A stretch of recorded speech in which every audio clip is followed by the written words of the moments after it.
guys, welcome back to my channel. So today I decided that I wanted to do a ranking video of the Tortured Poets Department, the entire track list, all 31 songs, because I don't know, I've had it for about a month now. I still feel like I don't know the songs like super well. I don't know the album super well yet, but I think I have enough of an idea of it to be able to pick out my favorites. And I've just been like really curious if I was like forced to pick favorites, what they would end up being. And I feel like I might actually surprise myself because I'm going to be a bit strict with the criteria and like the categories that I end up putting songs into. I don't know, I'm a little nervous, but I'm very excited, and it'll be fun to see how this changes and evolves the longer I sit with songs, because one of the songs, I'm Gonna Get You Back, I didn't really like sit with it for that long when I first heard it, and then it's definitely been like a grower. The more I listen to it, the more I'm like, this is an incredible song. Like, it's so good, it's so telling, there's so much information in it, the sound is so good. I feel like there are a lot of songs that are going to be like ones that grow and evolve over time. So I want to give you a little bit of a rundown of the categories that I have laid out for myself, because as I've said before, there isn't really a bad Taylor Swift song. That might be a controversial thing to say. There are songs that are just not for certain people. You know what I mean? Like, there just might be a song that you don't love or you don't resonate with, or it doesn't relate to you, or the sound just like is not your vibe at all, and that's totally okay because it's going to be someone else's favorite. So I don't know, I feel like sometimes people get very like defensive, but I just want to read you what I have decided for the categories. So, oh, actually, let's just give a moment to the Black Dog vinyl variant that my mother found for me, because she is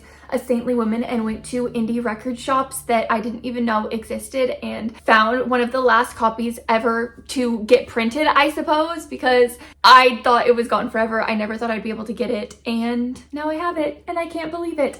And then we have the original manuscript variant right there. My room is just getting Taylor-fied and I love it. So anyway, at the top tier spot, we have Holy Ground. These are instant favorites, iconic classics, the absolute pinnacle of what Taylor Swift does best, whether it's the sound, the lyricism, the metaphors. It's just so unbelievably worthy and deserving of the top tier spot immediately. So that's that spot. The next spot is Bless My Soul.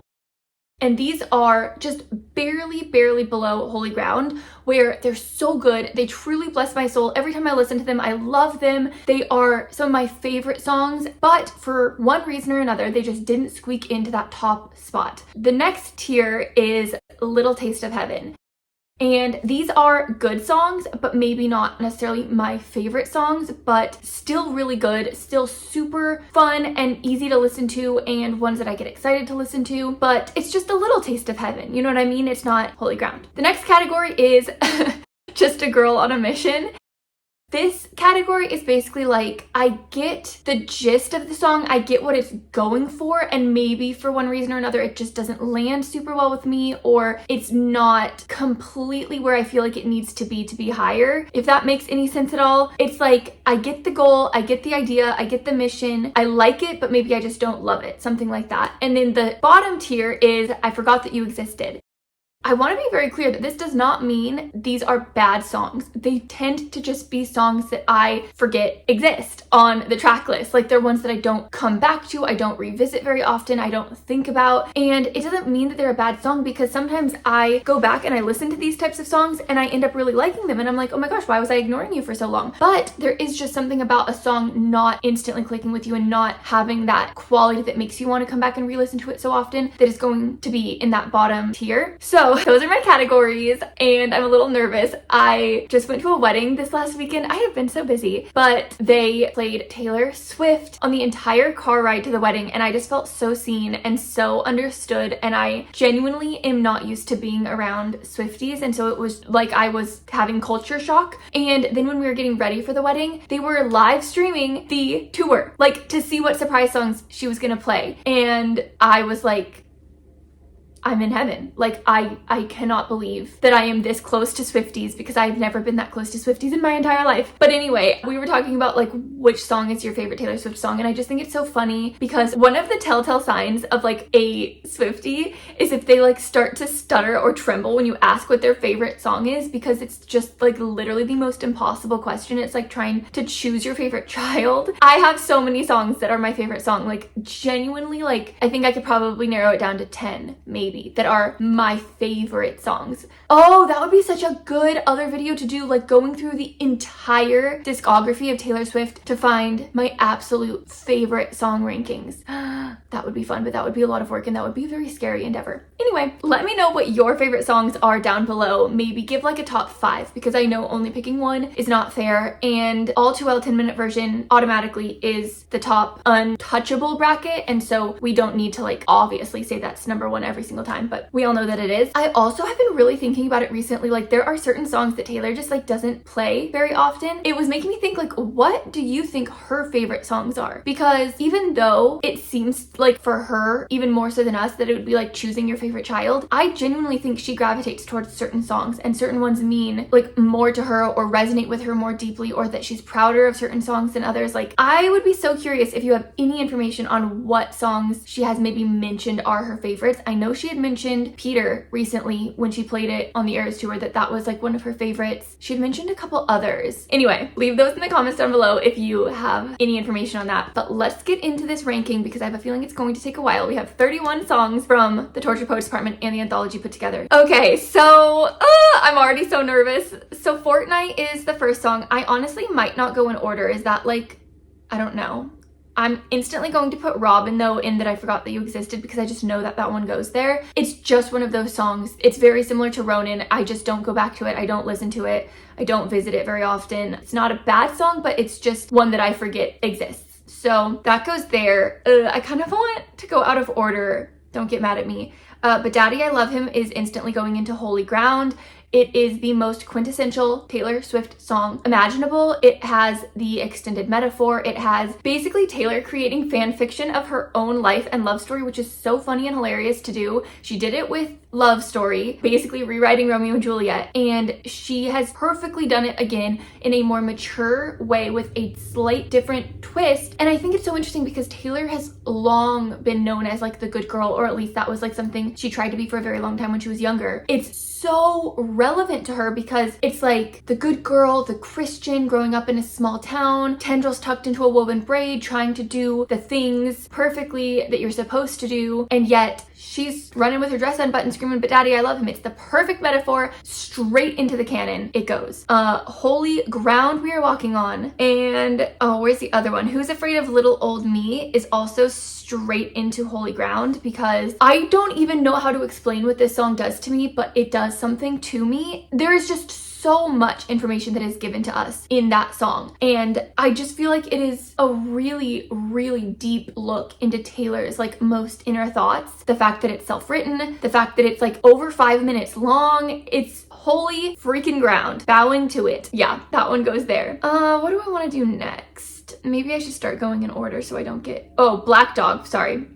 The Black Dog is also going into Holy Ground because it is one of the most slept on songs in her entire 31 song track list. It is so good. I don't even know how to explain it and do it justice, because it, like, just listen to the ending. The last word that she says in the song, like, old habits die screaming, like she loses her voice. Like, I don't even know what to say. No, so the Black Dog is Holy Ground. One of the reasons is because it embodies what Taylor has done so well for so long, which is take a very, very specific experience that is universal, but also specific. Like, there is specificity in relational dynamics that many people experience. One of those things being having your partner's location on your phone, and that just being a part of your, you know, daily life with them, is that you know where they are, you know what they're doing at random times of the day. Taking that as the starting point of a concept. I am someone who until recent events you shared your secrets with and your location, you forgot to turn it off.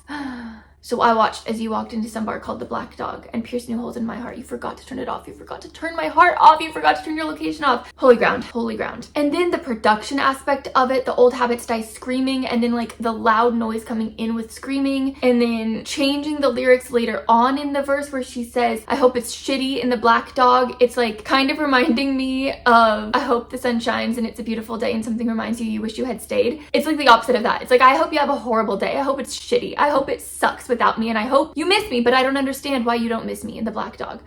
My heart. Okay. I keep not going to Fortnite because I don't know where to put it, but I think I just need to make a decision. Fortnite is honestly, to me, I think I'm gonna have to put it in Just a Girl on a Mission because I have yet to understand fully what the song means. I know Taylor said that it's basically an extended metaphor of living in a small town and forced proximity to this person that you maybe had a thing with in the past, but you have gone your separate ways, you have different lives, both of you are like married or with other people, and yet you are neighbors, and it sucks seeing them around every single day in this small town. I guess I just can't place it on whether or not it was written before she like got back together with Maddie Healy or after. I think probably before, now that I'm looking into the lyrics a bit more, because of how she says, your wife waters flowers, I want to kill her, my husband is cheating, I want to kill him. It's like kind of both showing that they're with other people, but she loves him and it's ruining her life. I guess I do kind of understand it, but I just need a little bit more time with it before it moves up, if that makes sense. And I'm totally going to do a re-ranking in the future. This is just 1 month in, 2 fortnights down, what my thoughts are. The Tortured Poets department. Oh, this is a really, really, really hard one. I'm debating between Little Taste of Heaven and Just a Girl on a Mission. I think I'm gonna have to go with Just a Girl on a Mission. But the bridge. You take my ring off my middle finger and put it on the one people put wedding rings on, and that's the closest I've come to my heart exploding. That one might move it up, but I honestly don't love the you smoked and then ate 7 bars of chocolate. We declared Charlie Puth should be a bigger artist. There's something about the melodic structure that I don't necessarily completely vibe with. And I mean, that's not necessarily true. Like, I sing along with the song every time I hear it. I know all the words, but I guess it's just not my favorite. Like, I get what she was trying to do. I like that it's the title track. I like the start of it where it says, you left your typewriter at my apartment, straight from the Tortured Poets department. I honestly feel like the song kind of represents the phase of the relationship that Taylor might have been in, where it was like, you fought so hard to get this one person. You knew what you were getting. You knew he was a paradox, but you wanted this cyclone with him. And then you finally have it. And now he's like a tattooed golden retriever smoking and waking up with, you know, pounding nails in his head. And it's just like, what on earth is this? Like, I'm with you. I'm gonna die for your sins. We're in it together. But like, also, you're not Dylan Thomas. I'm not Patti Smith. This ain't the Chelsea Hotel. We're modern idiots. I don't know. It's just a girl on a mission for me, okay? Moving on.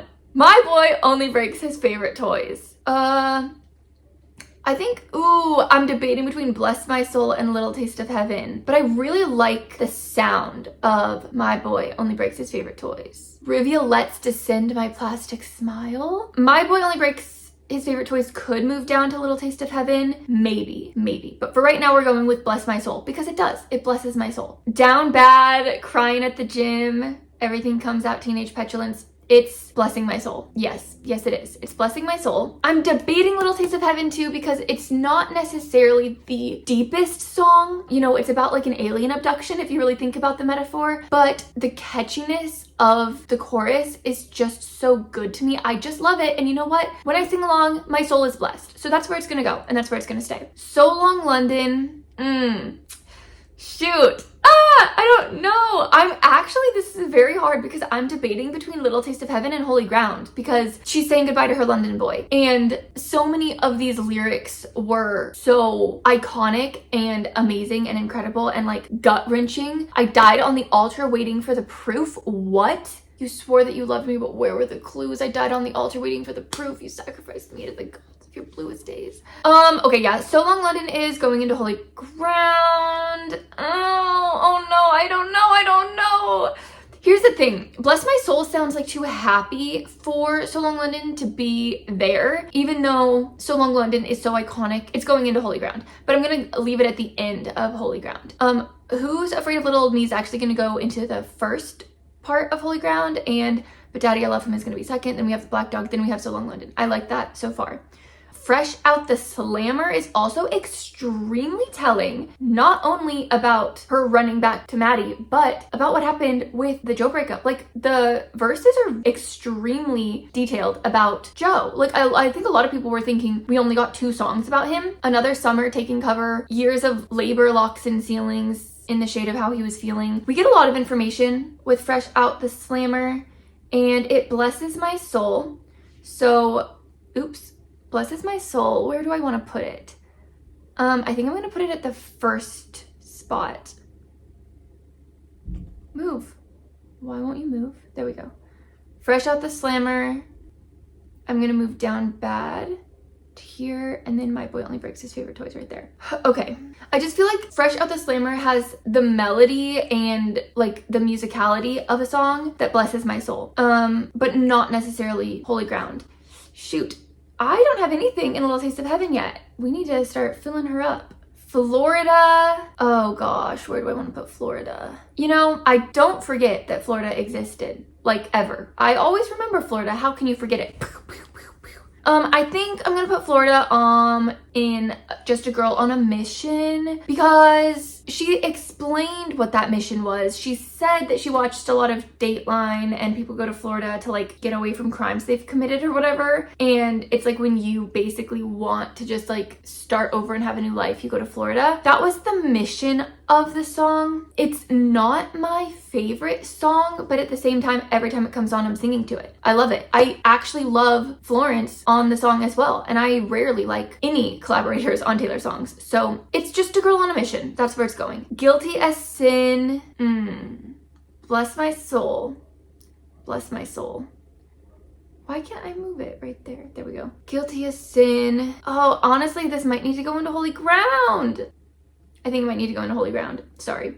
Guilty as Sin is just literally the most insane song that we've ever gotten, honestly, from Taylor. I genuinely cannot believe the stuff that she has revealed in this song. I don't know. It's like stuff that I would be like, this is going to the grave with me. She puts in a song for the whole world to hear. Like, the vulnerability and her willingness to give us the art that she creates is actually insane, and the song is so good. The vibe of the song I love so much, like Drowning in the Blue Nile, he sent me Downtown Lights, I hadn't heard it in a while. My boredom's bone deep, this cage was once just fine. What if he's written mine on my upper thigh? It's Holy Ground. It's Holy Ground. What can I say?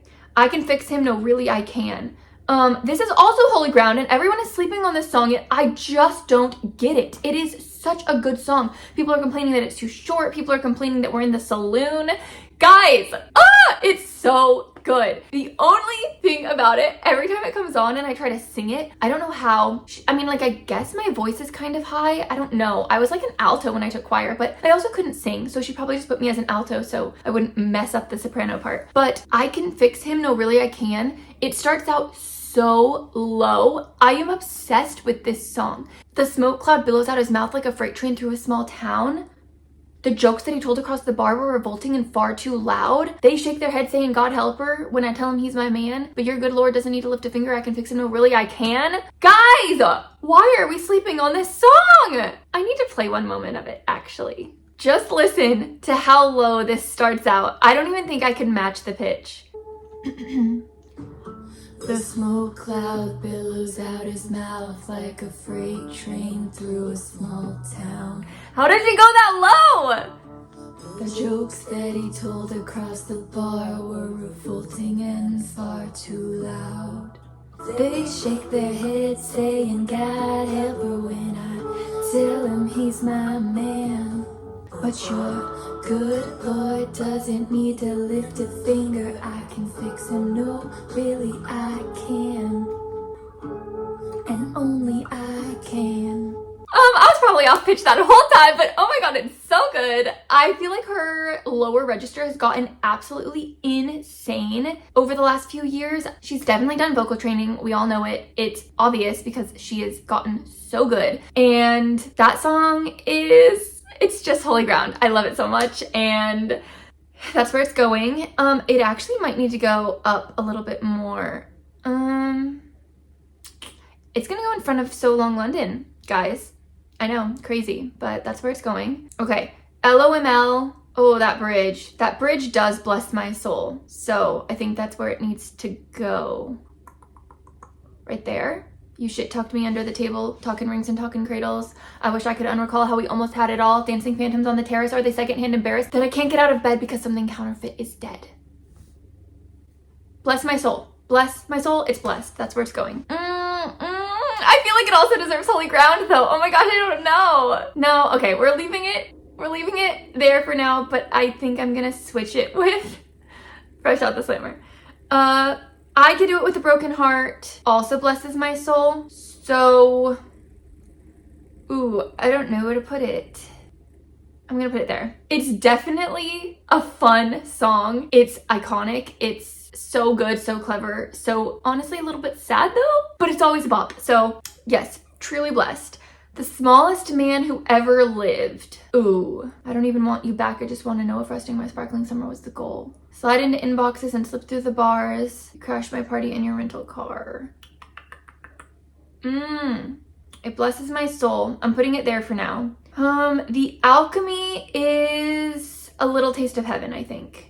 Because a lot of people, I feel like, are not understanding the Alchemy. So if you want me to do a breakdown, let me know. I just feel like it is so completely obvious that it's about Maddie Healy and people are trying to make it about Travis, which is totally okay. I get it. It's cute. It's fun. I think Taylor is clowning. She played it for Travis at one of the last Eras Tour shows, and I just think it goes to show how songs can change and evolve once the fans get a hold of them and create like a new meaning for her that's more fun probably. When I first heard the Alchemy, it wasn't necessarily my favorite sound, and a lot of people were actually saying that it sounded like one of the AI generated like song recommendations for Taylor. I don't know what they're talking about actually, but something about like Travi. Anyway, I feel like it's important to understand that Taylor uses football references all the time in her discography, and it's not unheard of for her to just use a football reference. It's very common. And so if that's the only thing we're hanging on to, thinking that it's about Travis, I think it's time to revisit this song because it's just so obviously about Maddie Healy. And for me personally, I like this song better knowing that it's about Maddie Healy, because if you think about like the historical context of Taylor Swift and Maddie Healy and the song, Alchemy is the attempt of turning metals into gold. And to me, I just feel like it hits different when you think about Taylor and Maddie Healy basically trying to create gold, thinking that they could, but clearly it didn't happen and it was never going to happen. They were just trying to fight the Alchemy, but who are they to fight the Alchemy? You know, I don't know. I could do a deep dive breakdown of this song if you want me to. For me, it's a little taste of heaven. I don't know why I care so much that people think it's about Travis. It doesn't matter at all. I think it's cute and I think it's funny, but I think in all reality, this was on the track list that had been completed and like turned in way before she would have been able to really write this about Travis. Like she hadn't even gone to her first football game to watch him play when she had started rehearsing for this segment of the Tortured Poets on the Eras Tour. And we all know like you have to turn in your track list for an album months and months and months in advance to get vinyls pressed. And so she also, I think it was in March of 2023, mentioned to one of her crowds at the Eras Tour, like, what is the alchemy that makes up a crowd like this? Wow, I'm just curious. What's the alchemy that makes up a crowd like this? I was wondering, is there anyone here tonight who has traveled a great distance or otherwise... The idea of alchemy was in her head in March. And so I feel like this song was probably written before she even started dating Maddie, because it's literally, who are we to fight the alchemy? Anyway, that's my thoughts. It's a little taste of heaven. I like it, but I don't like love it. It's not like one of my favorite songs. Clara Bow is also a little taste of heaven. I love the insight that she gives into the entertainment industry and what they do to young girls, and it's so obvious what they do. They are always looking for the next big thing, the next star. I remember when I was younger, I was always obsessed with like the Disney stars and who would be the next Disney star. You'd get like really good treatment for a while, you'd be the Disney princess, and then they would kind of chew you up, spit you out. I just feel like it's a very, very clever way and a simple way of explaining this conversation that like industry professionals have with young people and how they kind of prop them up and make them think that they're going to be the greatest thing since sliced bread. And then as soon as they make it big, as soon as they become super successful and everything that they were promised that they would be or told that they would be, then they're trying to find someone to replace them. So it's like, what is the tiniest little thing that you'll never have? We'll find that in someone else who can be everything you are plus that other thing. You've got edge she never did. Yeah, so it's better than A Girl on a Mission because I understand it and I really like it. It's just a little taste of heaven. I'm Gonna Get You Back is also a little taste of heaven. But it's definitely gonna go, I think, ahead of the Alchemy this song has definitely been a grower for me. At first, I just don't think I saw past a lot of people comparing it to Olivia's song, but it's so obvious that this was written and probably completely finished before Olivia's album even came out. So I'm sure Taylor was kind of pissed that Olivia's song was kind of a similar concept, but I feel like there was enough time in between the releases that it actually really helped to separate them. But as I was listening to this song the other day, it's just so unbelievably unique and its own song if you just listen to it. So that's what I've been doing, and it's actually quite telling about what was going on with the relational dynamics at that time, because the bridge of I'm gonna get you back says, like, say you've got someone, I'll say I've got someone too, even if it's handcuffed, I'm leaving here with you, something like that. And it's like, okay, interesting. So she wrote I'm gonna get you back while she was still with Joe. She just didn't know how she was gonna get him back, whether she was going to be his wife or smash up his bike. She's actually crazy. I love her for it, but she's actually crazy. And the albatross. I think the albatross, shoot, I don't know where to put it. I think it's gonna be the first slot in, no, we're gonna go at the end of Little Taste of Heaven. The albatross, I feel, is not understood by a lot of people, and that's probably because it is necessary to understand the rhyme of the Ancient Mariner, which is basically a story about an albatross and how so many people thought the albatross was like bad luck and it was like circling a ship, and so they shot the albatross, but the albatross was actually like there to save them and it was good luck. And so it's like, you are going to ruin yourself if you destroy an albatross. And so he had to like go tell everyone in the town that the albatross is actually something that is deserving of like protection, and it's like a good omen, and don't hurt it and don't destroy it and you'll be okay. As long as you're like nice and good to the albatross, like you're good. And when you understand the rhyme of the Ancient Mariner, you can understand this song better, because Taylor is comparing herself to the albatross, where you're easily misunderstood and people think you're like a bad omen. Like, so many people are like, oh my god, don't date her, she'll write a song about you. It just seems like there's always kind of like a media circus around who she's dating, and it's easier to think like, oh, we just need to kill off the albatross, like don't date her and things will be fine. But I honestly feel like she's maybe telling Maddie Healy or someone that she's dating, I'm the albatross, I swept in at the rescue, like I'm here to save you. As long as you stick by me, you will be totally and completely fine. I've been there too. We will be okay. I actually am the good omen. And literally just think about the relationship she's had where people did not talk bad about her. Taylor Lautner, he didn't kill the albatross, and look at him go, okay? He is living his best life, and so is his wife, by the way. Kind of jealous of how she's manifested her existence to this point. But even Tom Hiddleston never said a bad thing about Taylor, and he's gotten off pretty good in regards to like her exes. And surprisingly, even Jake Gyllenhaal, I think the only thing he said about her was that she was like a sweet girl. Like, he actually didn't do what John Mayer did and like talk trash about her, and or even Calvin Harris. Like, the people that kill the albatross are the ones that get the worst backlash. If you just stick by the albatross, you will be protected, you'll be fine. Like, yes, shitstorms will come and times will get bad, but Taylor always survives. She rises from the ashes, okay? So I don't know. I just feel like when you further understand the complete like metaphor that she's making with this song, it is a little taste of heaven. Okay, so that's where it goes. Chloe or Sam or Sophia or Marcus is holy ground. People are also sleeping on this song and I do not understand it. It is so good. Your hologram stumbled into my apartment, hands in the hair of somebody in darkness. And Chloe or Sam or Sophia or Marcus. As the decade would play us for fools and you saw my bones out with somebody new who looked like he would have bullied you in school, you just watched it happen. If you want to break my cold, cold heart, just say I loved you the way that you were. It's so good, you guys. I could go on and on forever about this song. It's so telling. The bridge is also insane. Would it be enough to just float in your orbit? I guess it wasn't enough to just float in his orbit. Where do I want to put this though? It's gonna go, ooh, okay. It might have to go here. Yeah, okay, there, that's a good spot for it. How did it end is also, how did it end? I think I'm gonna put how did it end as a little taste of heaven, but it's gonna be the first one in that category.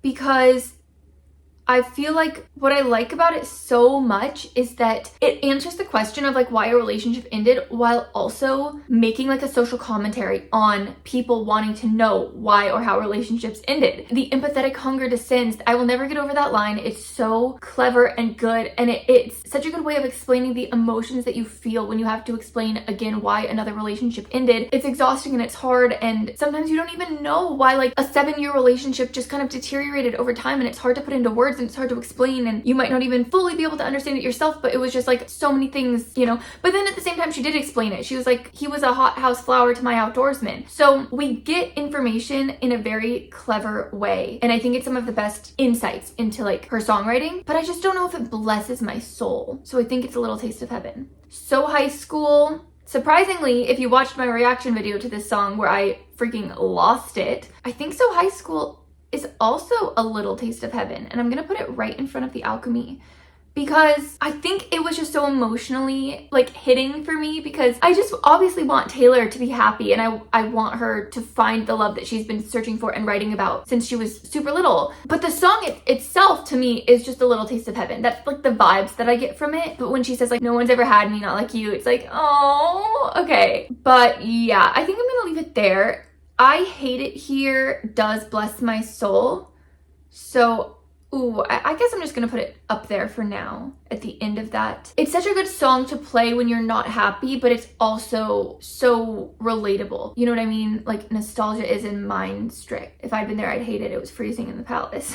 Every time I listen to it, my soul is blessed. So I also haven't fully decided or came to a conclusion on whether or not the song I Hate It Here is about hating it in her relationship with Joe, which is kind of sad, and so she goes to like lunar valleys in her mind, or if she was hating the pandemic in general and not being able to tour and do Loverfest, which is so sad and probably devastating. But then she says, this place made me feel worthless. So it's like that could also be the fact that like her touring, which is such a big part of her, you know, identity and livelihood as an artist, was taken away from her. So I could see why not being able to do that would make her feel worthless. But then I could also see just like being a celebrity and the isolation that you would feel as someone in that industry to her magnitude. I could also see why she would hate it there at some points. But then she says, no mid-sized city hopes or small town fears. I'm there most of the year because I hate it here. That also gives me I hate it here as in not a small town, not a mid-sized city. Like wherever she is, it's somewhere like completely beyond that. So if you have any insights on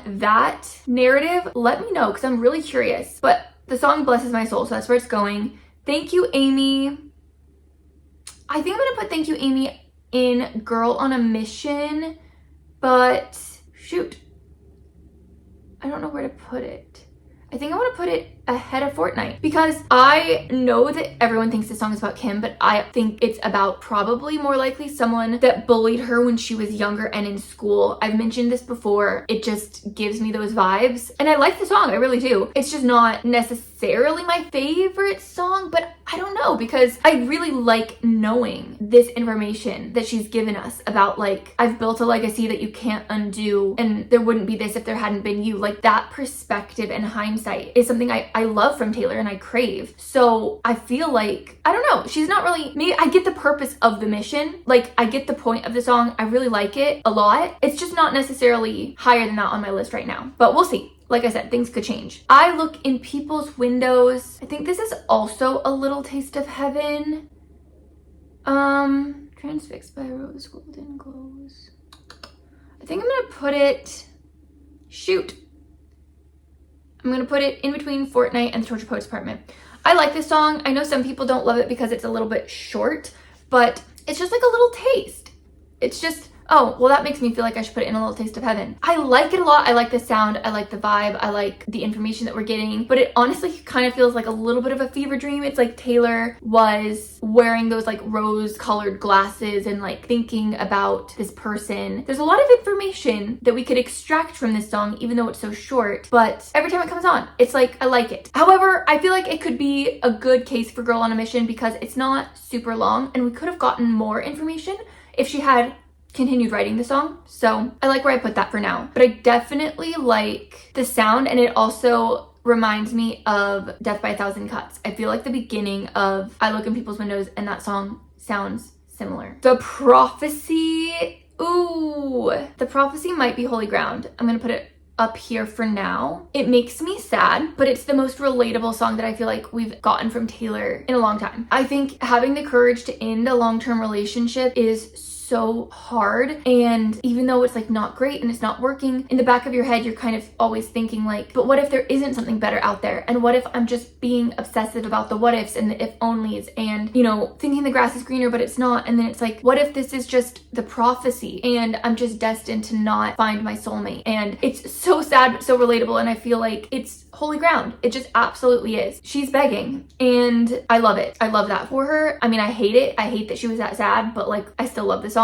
It's holy ground. Cassandra, I think Cassandra's also going to go into Girl on a Mission. I'll just put it at the end. I definitely think she had the idea of who Cassandra was in, what was it, like Greek mythology or something, where Cassandra was cursed to have the gift of prophecy but never be believed, and so she would know what would happen but like no one would ever believe her, and what a sad gift that would be. I think that was like definitely her mission with writing the song, and I really like this song. Like, I love the imagery that she creates with like in her house planting daydreams and fixing the crack on the wall and then getting the phone call, filling her cell with snakes. I regret to say, do you believe me now? All of it is so good, but I feel like maybe it's not always a song that I necessarily gravitate towards, and part of me thinks that she like heard about Cassandra and then related it to her own life and then kind of had this idea, which is giving like Girl on a Mission vibes. Like, she had a mission to write a song about this concept because she related to it. I love it. I love that she did it. I love that she gave it to us. But yeah, I just feel like that's where it's landing for me right now. Peter is a hard one for me. I don't know. Okay, so there is something about the sound of Peter. I actually don't know where I'm putting it. I'm gonna go with Little Taste of Heaven right now, which feels misleading because it's a sad-ish song, but it's also so incredibly telling. Oh my gosh, like the bridge is making me rethink so many things. Lost to the Lost Boys chapter of your life. You said you'd come and get me, but you were 25 and the shelf life of those fantasies has expired. It's giving Dancing with Our Hands Tied. Oh, 25 years old, how are you to know? It's making me rethink so many things on Rep, and also Cardigan. I feel like Little Taste of Heaven is a perfect encapsulation, especially knowing that Peter was one that Taylor specifically mentioned was one of her favorite songs. It really does seem to summarize very well that season of her life and how she was feeling. It really does give us a lot of information that I think we were needing about the dynamic that was going on with her and Maddie Healy for so many years that we didn't even know about. So it's a little taste of heaven, but I think there's something about the song, whether it's like the repetition in the chorus, but it sounds almost like some of the songs that are written like Ronan or Robin, where it doesn't feel as autobiographical as I tend to enjoy, but at the same time there is so much information that we can get from this Peter and Wendy metaphor. So I think I like Little Taste of Heaven. The Bolter is also gonna go in Little Taste of Heaven. It's a very upbeat song. I like how poppy it is, and it always brings like a smile to my face. And it is really sad that she is like deemed the bolter, but at the same time, it's like when you see the littlest leaks in the floorboard, you just know it's time to go. Like, it's time to bolt. You gotta get out of a bad situation that's not working for you anymore, not serving you. And there's nothing wrong with that. They're gonna call you a whore and whatever, but you know you're doing what's right for you. And so I just feel like listening to that song feels like I'm getting a little taste of heaven. Plus, I think the comparison with Falling Through the Ice and Coming Out Alive is a really good way of expressing how you feel when you get out of a relationship that you felt like you couldn't breathe in, or that it wasn't like right, and then you take that first breath, you're like finally free and you're not trapped under the ice anymore. Overall, all around, Little Taste of Heaven. The manuscript is, I think it has to be Holy Ground. It has to be the end of Holy Ground, because I just think it perfectly encapsulates Taylor's career, her songwriting, her goal, and what this job has done for her, basically. Like, she writes songs for herself to cope with experiences that she's gone through, and Red specifically was a very brutal album. She was so heartbroken. It was very hard to do press for that album, and she's talked about it multiple times. And we took the song, back when I first heard All Too Well, I was not necessarily chronically online the way I am now, and I didn't know that it was as much of a fan favorite as it was, but it was my favorite. I listened to All Too Well over and over and over again. I imagined being a crumpled up piece of paper lying there. You call me up again just to break me like a promise, so casually cruel in the name of being honest. Like, I was so unbelievably obsessed with this song and how raw and vulnerable it was and how real the song felt and how the information that she was conveying like literally put us there in that situation with her. And at the same time, I love that we asked for this song so much and we loved it so much that it changed the meaning of it for her. And we have the ability as fans of Taylor to do that for her, to take songs that are created out of a very sad place and make it a completely different experience because we are so happy and we love them so much. When I was at the rep tour and she decided to play a random surprise song on the piano, I knew from like the first sound that it was All Too Well. And I started screaming and Matt looks over at me like, what is going on? Like, how do you even know this song? And I'm like, it's All Too Well! I walked through the door with you. The air was cold, but something about it felt like home somehow. Anyway, now and then I reread the manuscript, but the story isn't mine anymore. You knew what the agony had been for. It was for us. And I just think the manuscript is kind of like my mirror ball, where I just feel like it was written for us and it means so much to me. So anyway, this is my ranking, guys. I finally finished. So Holy Ground, we have Who's Afraid of Little Old Me, But Daddy I Love Him, Chloe or Sam or Sophia or Marcus, The Black Dog, I Can Fix Him, No Really I Can, So Long London, Guilty as Sin, The Prophecy, The Manuscript. I'm honestly thinking I Can Fix Him, No Really I Can might need to go down to Bless My Soul, and Guilty as Sin might need to go down to Bless My Soul. So Long London might need to be, I think I'm okay with that right now.